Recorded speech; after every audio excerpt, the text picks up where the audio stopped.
Olá, queridas irmãs, queridos amigos. Com muita alegria voltamos ao nosso programa O Espírito da Letra, analisando a obra do Espírito André Luiz através da mediunidade de Francisco Cândido Xavier. Mais uma vez, nos dedicamos ao estudo desse livro tão especial, tão importante, que é justamente Evolução em Dois Mundos.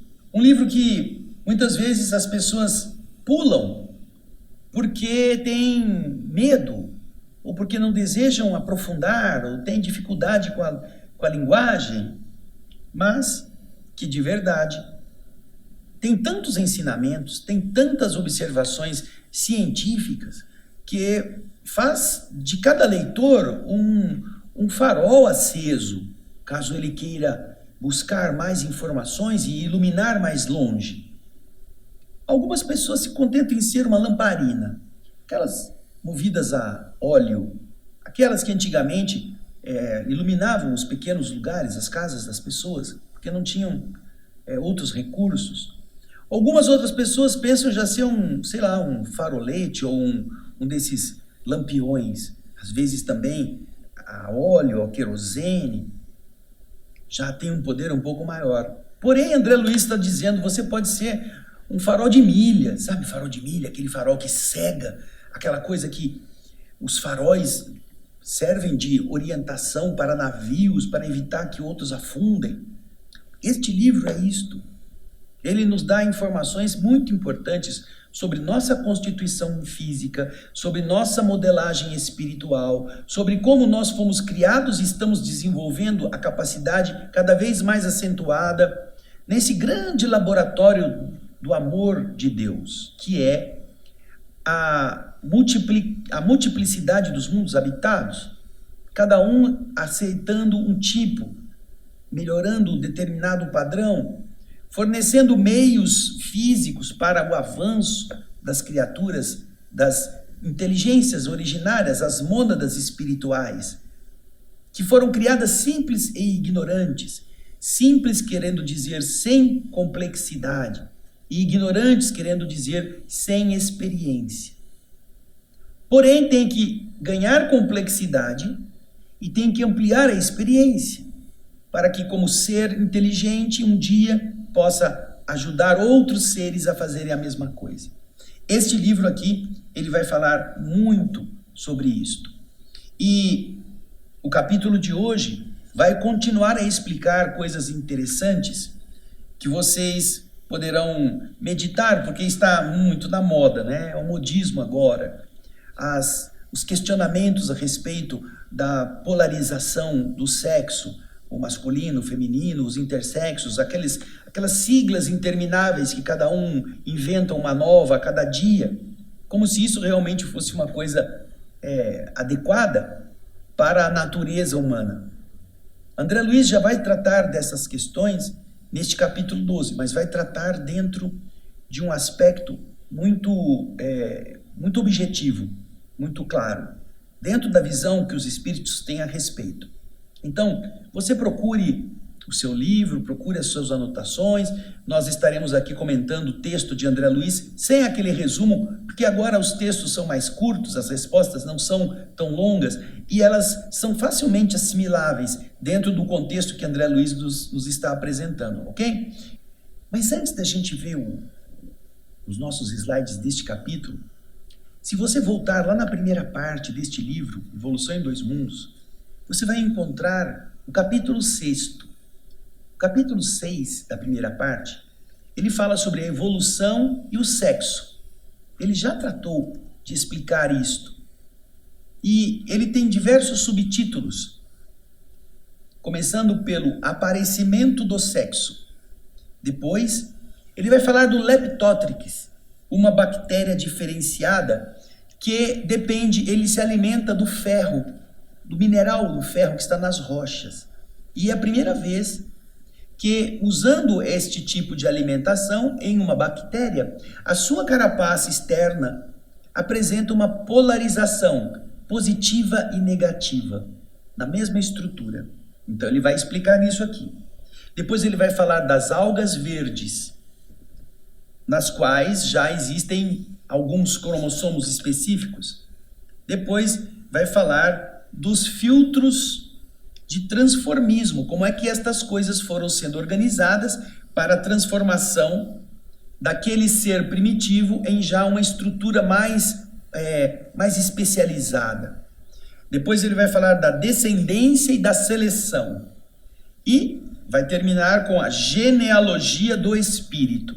No capítulo 6º, que nós já temos, inclusive aqui no nosso canal, do Espírito da Letra, para você, volte nele. Precisamente neste capítulo você vai ver coisas interessantes a respeito de como esse projeto espiritual vem de longa data, produzindo ambientes favoráveis à estruturação de corpos futuros, já inserindo nestes corpos futuros as aquisições dos níveis anteriores, materializadas nas descendências de DNA, as descendências genéticas, podendo ser combinadas e, com isso, melhorando as próximas gerações.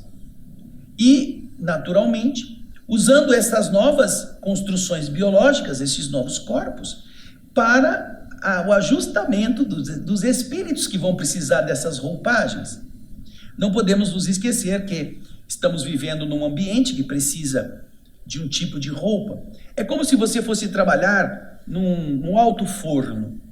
Um alto forno, ele está submetendo todos os trabalhadores a altas temperaturas. Não adianta você trabalhar de tailleur, de paletó, gravata. Você, além de poder se queimar, vai perder o seu traje, porque vai espirrar um monte de partículas incandescentes, vai ter uma temperatura exorbitante. Para muitos que vão trabalhar lá perto do alto forno, precisam usar uma roupa de amianto, uma roupa especial. Então, a Terra é um forno, é um desses fornos modeladores. Para que você possa estar nele, você precisa de uma roupa especial. A roupa especial é essa de carne.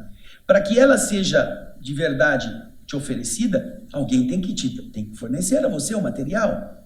Não adianta quando você vai entrar nessa empresa de fornearia ou de metais pesados, que você vai ter que trabalhar em altas temperaturas, não adianta ir na loja do Magazine qualquer, num shopping, comprar uma roupinha diferente, mesmo que você compre uma roupa rústica, de brim, você vai precisar de uma coisa especializada. Você vai ter que comprar numa fábrica de roupas para aquele ambiente. Isso acontece muito quando você viaja para um outro país, você vai passear. Só que o país para onde você vai está numa fase de inverno e lá é muito, muito gelado, neva. Não adianta você levar sandália havaiana, chinelo de dedo, não adianta você levar short, camiseta, porque você vai passar frio, essa roupa não serve. Você tem que ir numa loja especializada em roupas de inverno, ou numa loja especializada naquele tipo de esporte que você quer praticar em determinado lugar, caso a sua viagem seja uma viagem de lazer, de desfrute em determinado tipo de atividade física. Você não adianta comprar pé de pato se você vai fazer uma excursão para correr ou para subir uma montanha. Você precisa de calçado, de roupa, de apetrechos próprios para aquela experiência. Portanto, a Terra é esse país para onde nós vamos, ou essa atividade diferenciada para onde vamos estar inseridos por um período longo de tempo, segundo o nosso calendário. Então você precisa de ferramentas de roupagem adequada para ser usada aqui. E quem é que fornece isso? A combinação dos DNAs, dos genes de pai e mãe, masculino e feminino. Sem isso, você não terá uma roupa. Sem isso, você não conseguirá trazer para cá novos funcionários, novos trabalhadores. Portanto, toda a evolução biológica também vem garantindo que em cada etapa, aquele ambiente anterior possa fornecer o material para a nova etapa que vem a seguir. E no caso do ser humano, atingindo o estágio hominal, onde a inteligência já está robustecida, já é uma inteligência plena, um raciocínio completo, o ser humano terá condições de fornecer corpos que também reproduzam essa mesma ferramenta, esse mesmo instrumental do cérebro, para que outras inteligências possam tomar aquele uniforme e estarem vivendo naquele ambiente de montanha, naquela situação de trabalho em alto forno, em alta temperatura. E isto é um dos projetos, que a criatura possa, através dessa troca, estabelecer as condições para que outros também renasçam. Coisa que, dentro da evolução biológica normal, não acontece entre os seres da mesma genética, do mesmo gene, do mesmo gênero, melhor dizendo. Eles precisam combinar gêneros diferentes para que haja a possibilidade de fornecer material de vestimenta para outros funcionários chegarem na fábrica. Agora, naturalmente, que vai haver sempre as alterações psicológicas, as coisas que não são muito gostosas, que as pessoas não sentem, emoções às vezes conflitivas. Isso faz parte desse projeto, porque também nós que nos viciamos em determinados setores, é como alguém que está em um período de desintoxicação. A pessoa que usou muita droga ou que bebeu muito e que ela não quer mais passar por essa situação, ela quer sair disto. Ela precisa ser isolada em alguns hospitais ou algumas clínicas para desintoxicação. É um período ruim para ela. Ela não gosta. Não pode fazer coisas, não pode tomar coisas, não pode receber visita, não pode falar no telefone. Por quê? Porque se ela não se isolar, ela vai procurar alguém que possa abastecê-la daquele vício que ela está precisando se livrar. Nós somos assim, nós queremos aquilo que é gostoso. Então, em algumas circunstâncias, existem padrões que geram conflitos. Uma internação num corpo diferente daquele que você estava acostumado a ter, como espíritos reencarnantes que somos, vai produzir um estado diferente na sua emoção. Parece uma dissintonia, você está, vamos dizer que internado numa clínica de desintoxicação. E é mesmo. A vida física, ela nos propicia isto, desintoxicarmos-nos de determinados vícios, para que nós, do mesmo modo que conseguimos engordar demais por comer muito, agora possamos começar a diminuir a ingestão de comida para perder peso. Agora, pergunta para o obeso se ele gosta de não comer as coisas que lhe dão prazer. Ele vai ter que se submeter a uma disciplina. Várias terapêuticas para diminuir a obesidade, diminuir a dependência química. Inclusive, existem terapêuticas até mais agressivas, com as cirurgias bariátricas, a retirada de pedaços do intestino, de pedaços do estômago, que, segundo os próprios médicos e as próprias pessoas que usam esta terapêutica, que têm feito boas coisas, eles têm que dizer para a pessoa que submeteu-se a isso, que ela precisa de um acompanhamento psicológico. Porque se ela não mudar a mente, ela vai continuar a viver com a mente de obeso, de gordo, de guloso. E se ela não mudar isto, aquilo que foi feito vai ser perdido. Porque o estômago é um dos órgãos mais elásticos que o corpo humano possui. Ele pode ampliar o seu tamanho em até 10 vezes. Ele vai esticando, ele é elástico. Então o indivíduo cortou um pedaço, mas ele continua comendo cada vez mais, e ele não restringe isto.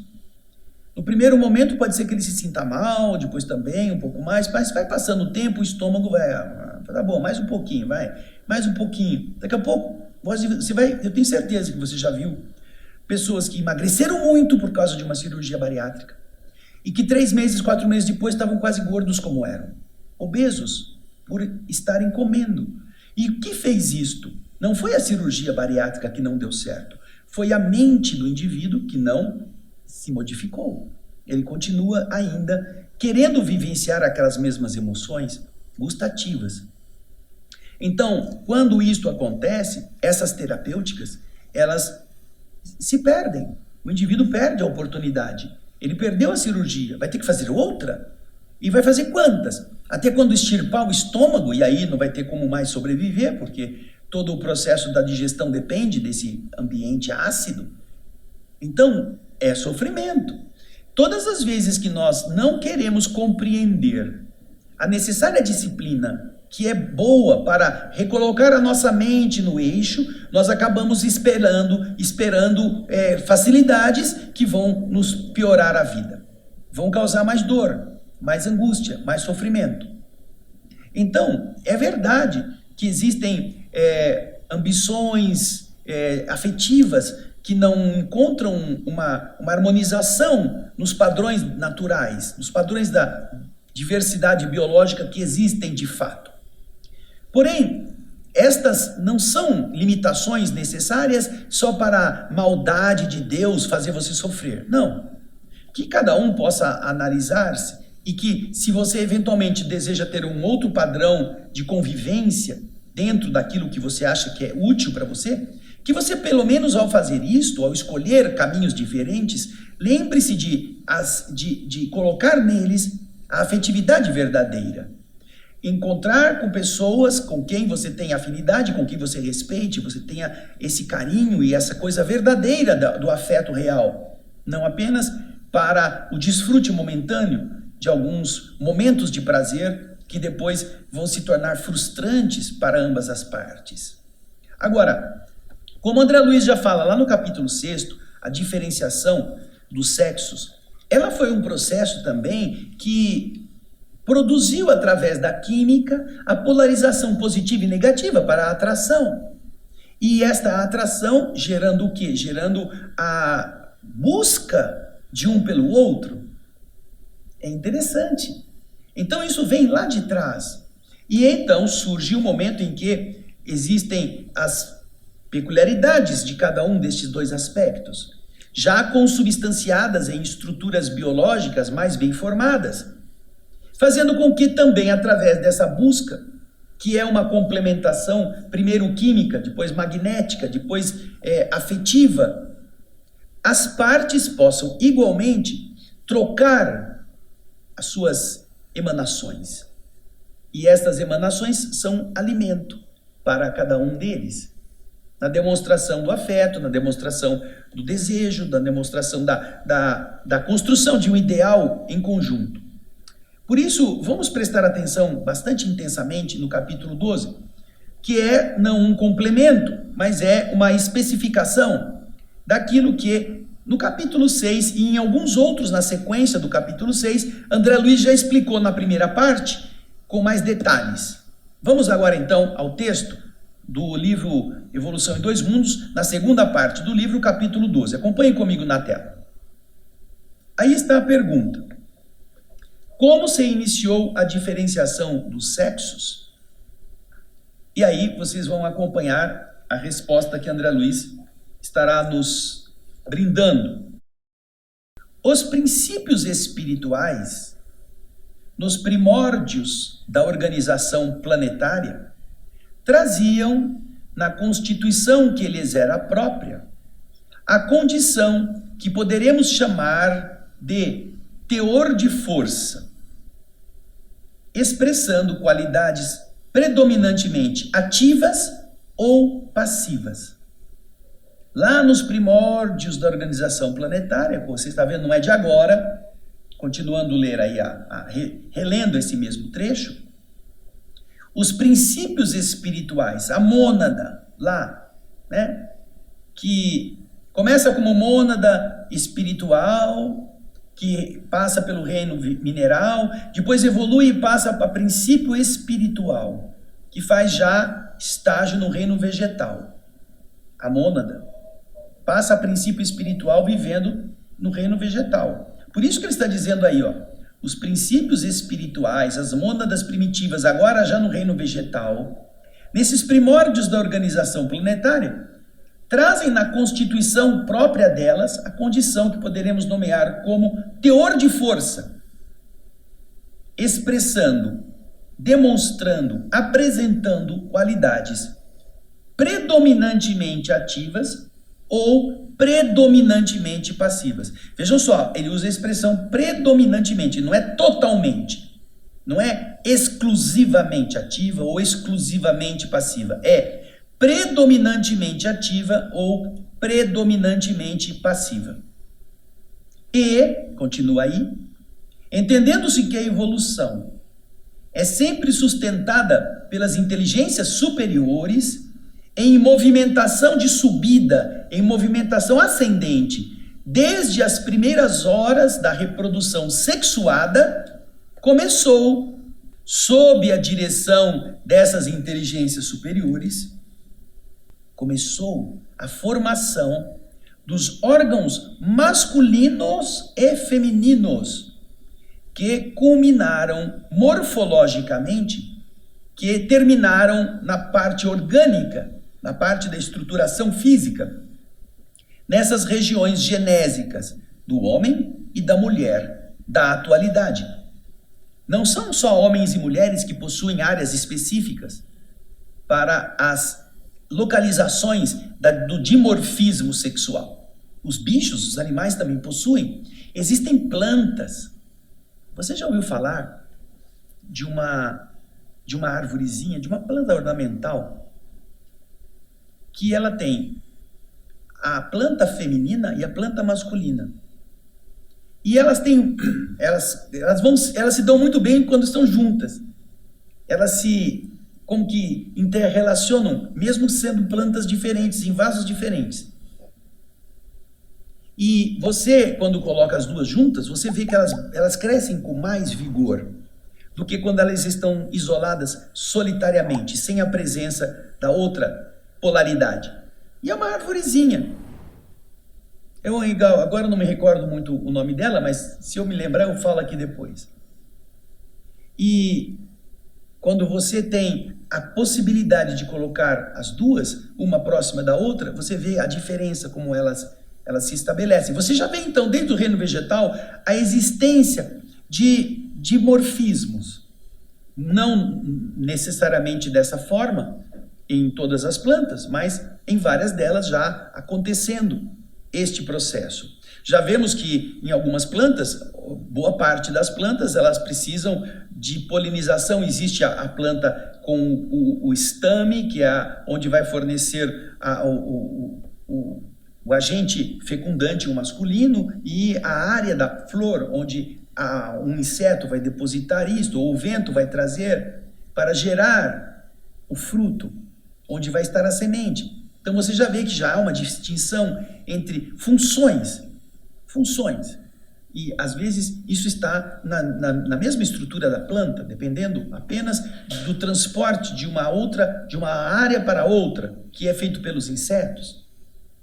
Então, já desde então, todo esse processo de diferenciação vai culminar, no caso do reino animal e no caso do reino hominal, nos apetrechos femininos e masculinos para a procriação, para o exercício da sexualidade, na função que ela tem ao longo de todo o processo de multiplicação e de crescimento daqueles que vão habitar corpos masculinos e femininos. E ele está explicando que desde esse início, o que se patenteia é que existem aqueles que estão predominantemente tocados por uma energia positiva, ativa, e outros que estão predominantemente numa atitude não passiva de não fazer nada, mas não ativa, expressando, olha aí está, os princípios espirituais, a mônada, já no estágio vegetal,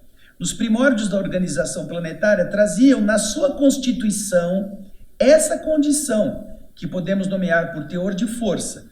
Umas tinham um teor de força predominantemente ativo e outro predominantemente passivo, receptivo.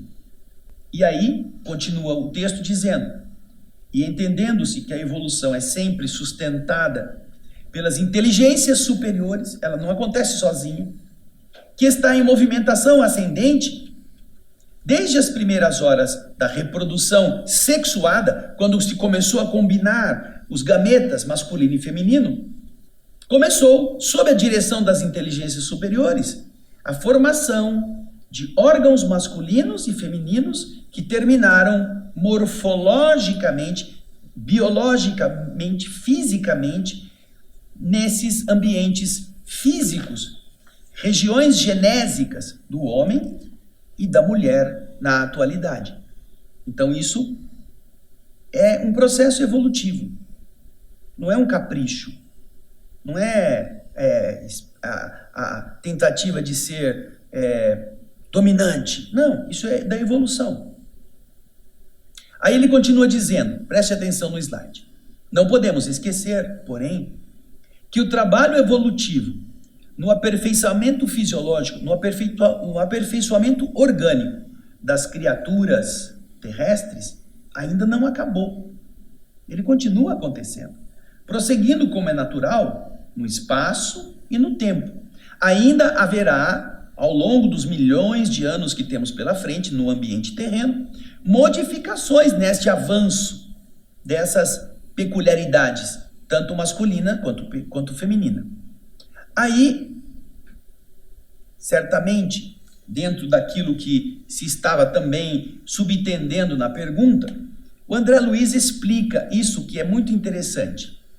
Quanto, no que diz respeito à perda destes característicos sexuais, a perda de quando o corpo já não precisa mais se apresentar como masculino ou feminino, diz André Luiz, estamos informados de que isso ocorrerá espontaneamente quando as almas humanas tiverem assimilado todas as experiências necessárias à sua própria sublimação, rumando após milênios de burilamento para a situação angélica, em que o indivíduo possuirá, deterá todas as qualidades nobres próprias, naturais da masculinidade e da feminilidade, refletindo em si, nos degraus avançados da perfeição, a glória divina do Criador.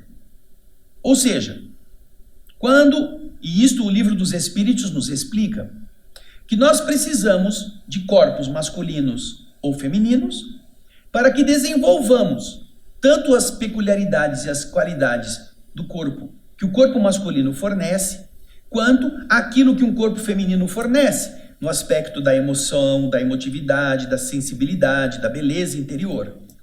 Tanto quanto o masculino, da atividade, da força, da liderança. São polarizações.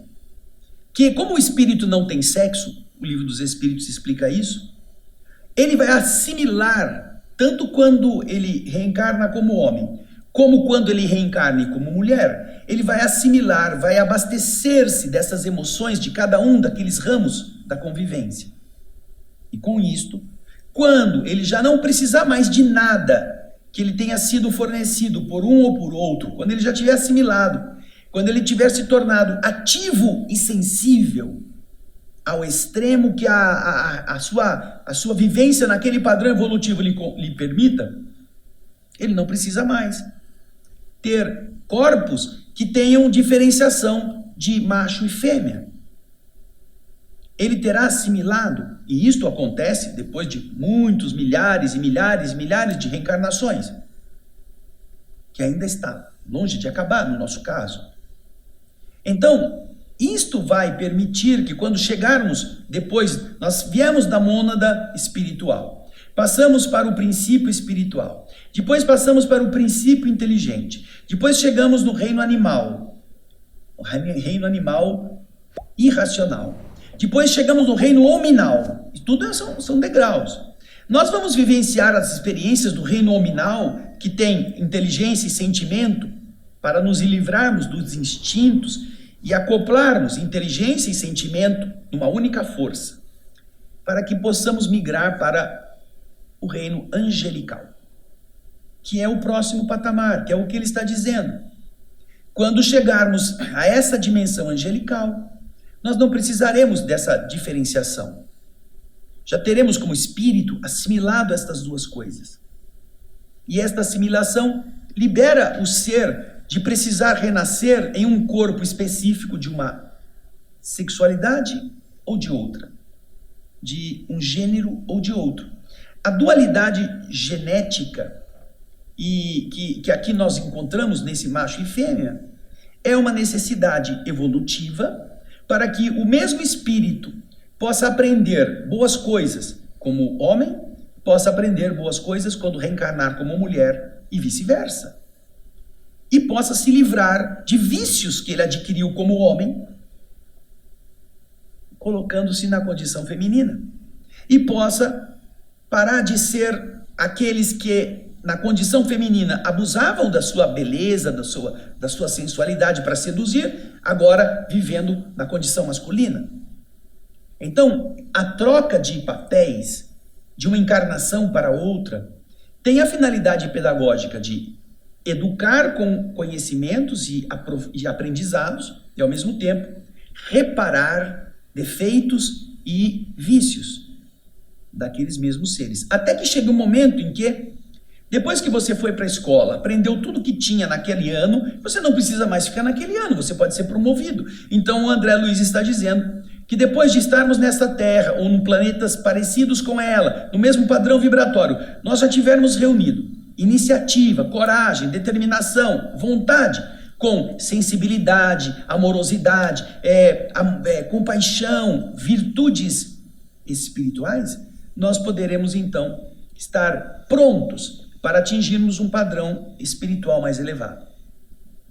E aí não precisaremos de corpos que tenham as morfologias de macho ou de fêmea, que devem existir em outros mundos. Agora, André Luiz vai terminar dizendo isso daí, olha que interessante. É imperioso reconhecer, porém, que não podemos ainda, em nossa posição evolutiva, formular qualquer pensamento concreto acerca da natureza e dos atributos dos anjos, nem ajuizar quanto ao sistema de relações que eles cultivam entre si. Eles são tão elevados, estão tão mais bem preparados no nível evolutivo, que nós aqui, onde estamos, não temos como imaginar como eles funcionam, como eles trocam afetividade, como eles se relacionam. Essa elevação dessas almas que atingiram a angelitude está muito além, como se a gente fosse, por exemplo, uma formiga que fez um formigueirinho na parede, eu já citei essa imagem aqui, na parede interna de um escritório do laboratório de uma usina nuclear. O negócio dela é fazer buraco na terra, fazer um ninhozinho ali. Ela não sabe o que tem dentro desse laboratório, ela não foi lá porque era um laboratório nuclear, ela só fez o buraco na casinha dela e está criando seus filhos lá dentro. Ela não entende nada de átomo, não entende nada de energia elétrica, não entende nada da ciência, não sabe o que é aquele botão, aquele povo andando para lá e para cá. Ela é apenas uma formiga. Como é que você pega uma formiga e quer explicar? Você sabe como é uma reação nuclear de uma destas hastes de metal ativado para produzir vapor? O que é? Não sei. Eu não entendo nem a sua língua. Então, é o nosso caso. Os espíritos que atingiram já esse nível estão muito mais elevados para que a nossa mente possa imaginar como eles se relacionam. Portanto, essas colocações de que as pessoas que têm inclinações para a bissexualidade são mais elevadas porque elas já têm... Não. Não é por aí. Vai ainda precisar de muito chão. Todas as pessoas que tenham alterações de comportamentos da sexualidade e não estejam resolvendo isso de uma forma elevada, elas precisarão passar por N situações, porque certamente vão equivocar-se em algumas das áreas, porque elas precisarão modificar a mente. É a mente que vai produzir determinadas frustrações, determinadas insatisfações. E às vezes é a mente rebelde, a mente insatisfeita, ou porque foi fruto de uma cultura que não lhe favoreceu, ou de pontos de vista conflitivos e que a pessoa preferiu adotar aquele que lhe era mais conveniente, do que de verdade de um esforço de renovação, de transformação, de adequação daquilo que ele sente com relação às experiências que ele está tendo. Então, nós teremos que enfrentar todos os nossos problemas.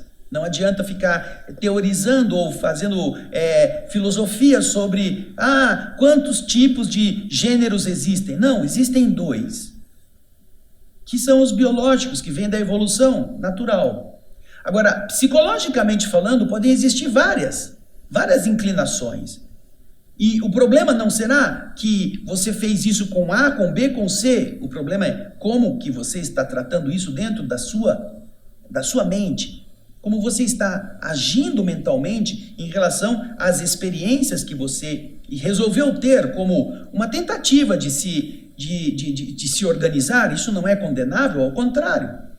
As pessoas procuram uma solução para um problema, às vezes num consultório psicológico, às vezes numa situação de relacionamento espúrio, às vezes numa balada, às vezes uma tentativa de encontrar-se ou de se satisfazer. Essa insatisfação é natural do ser humano. Porém, como vamos fazer isso? Com quem vamos fazer isso? Qual que finalidade vamos fazer isso? Isto vai produzir problemas se nós não fizermos da forma elevada de um sentimento bom, de uma relação sincera. Aqui no livro Missionários da Luz, nós estamos com as obras que já comentamos aqui, porque elas são muito ricas. O capítulo 3 vai falar sobre o desenvolvimento mediúnico.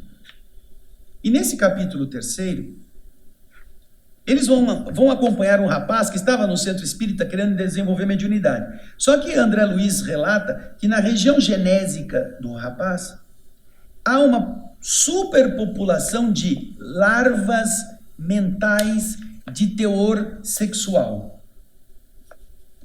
Ali, estes seres corpúsculos, eles devoravam a cromatina de todos os espermatozoides, o aparelho genital, as glândulas geradoras emitiam uma luminosidade muito fraca, pareciam abafadas por aluviões de corpúsculos negros, a se caracterizarem por estranha mobilidade. Começavam a movimentar-se sob a bexiga urinária e vibravam ao longo de todo o cordão espermático, formando colônias compactas nas vesículas seminais, na próstata, nas massas mucosas, uretrais, invadindo os canais seminíferos. As mais vigorosas daquelas feras microscópicas situavam-se no epidídimo, no qual absorviam famélicas os embriões delicados da vida orgânica, as células espermáticas. Que eram aquilo? Que era aquilo? Seria algum mal da sífilis? E o instrutor Alexandre diz, não, André. São bacilos psíquicos da tortura sexual, produzidos pela sede febril de prazeres inferiores. O dicionário médico do mundo não conhece essa existência. E na ausência de terminologia, vamos chamá-los simplesmente de larvas. Têm sido cultivadas por este companheiro, não só pela incontinência no domínio das emoções, por meio de experiências sexuais variadas, como também pelo contato com entidades grosseiras que se afinam com as predileções dele. Capítulo 3 do livro Missionários da Luz. Então, tudo isso é educação para o nosso espírito. Agora, nós um dia não teremos mais diferenciação sexual, masculina ou feminina. Mas para que isso aconteça, nós teremos que ter evoluído de tal maneira que todas as lições de renúncia, de amor, de compaixão, de generosidade, de devotamento, que é o espírito feminino é chamado a desenvolver, estejam também assimiladas por aqueles que agora estão vivendo no outro sexo.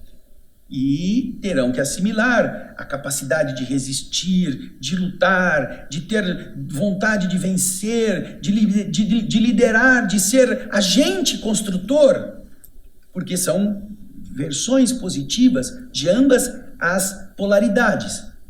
Quando nós reunirmos estas duas coisas, e como disse André Luiz, ainda vai levar um bom tempo, alguns milhares de anos, aí sim, nosso espírito estará pronto para viver uma situação em que haja equilíbrio entre uma e outra. Enquanto isso, neste mesmo livro Missionários da Luz, nós vamos encontrar mais lá na frente a explicação daquilo que nós vimos aqui no Evolução em Dois Mundos, que são preponderantemente masculina ou preponderantemente feminina.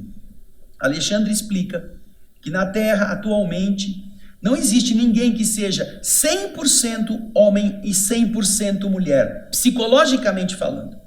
Exatamente porque é isso que os espíritos estão promovendo. Os homens reencarnam como mulheres e as mulheres reencarnam como homens também para aprender a assimilar sensações. Já foi o tempo em que os homens eram educados, o homem não chora, e ele então tinha que engolir a emoção. Era da tradição antiga, da escola machista do passado. Como mulher, lugar de mulher na cozinha. Era também a postura machista de restringir a mulher na sua capacidade de produzir. Isso já não existe mais, pelo menos nos grandes centros, nos países mais avançados. Ainda que em algumas culturas essa teoria ainda prevaleça, tanto em detrimento da mulher quanto em favorecimento do homem.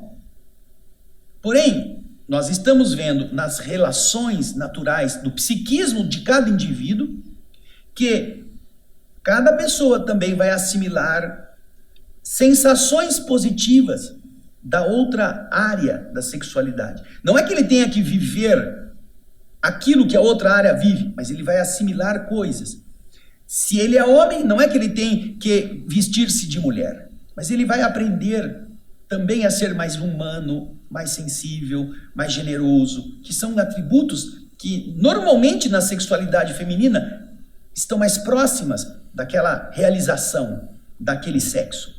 E ao contrário, também as pessoas que estão vivendo de maneira acentuada numa mesma encarnação ou em várias encarnações como mulher, precisarão desenvolver essa vontade de vencer, de lutar, de melhorar-se, de ampliar o seu intelecto, de vencer no mundo machista, dentro dos critérios positivos dessa luta. Não nessa agressividade que a gente vê por aí, que apenas a reprodução do machismo. Não é? É a reprodução do machismo. Mas dentro de uma postura de enobrecimento. Então, estes seres estarão se complementando a si mesmos, individualmente. Não precisarão do outro para fazer isso. Quando isso chegar, quando nós tivermos aprendido estas coisas, nós então estaríamos nos preparando para ingressar numa outra etapa evolutiva, que é o que André Luiz está falando. Bem, nós chegamos ao fim. Esperamos que você possa ter apreciado todas essas explicações e na próxima semana vamos para o capítulo 13º, cujo título é Gestação Frustrada. Vamos pensar sobre isso? Semana que vem a gente vai abordar, tá bom? Obrigado pela sua audiência, pelo seu carinho, esperamos que você possa estar sempre conosco, falar para os seus amigos, falar para eles poderem assistir todos estes temas que são, eu tenho certeza, muito úteis para a reflexão. E até o nosso próximo, o Espírito da Letra. Até lá e muita paz.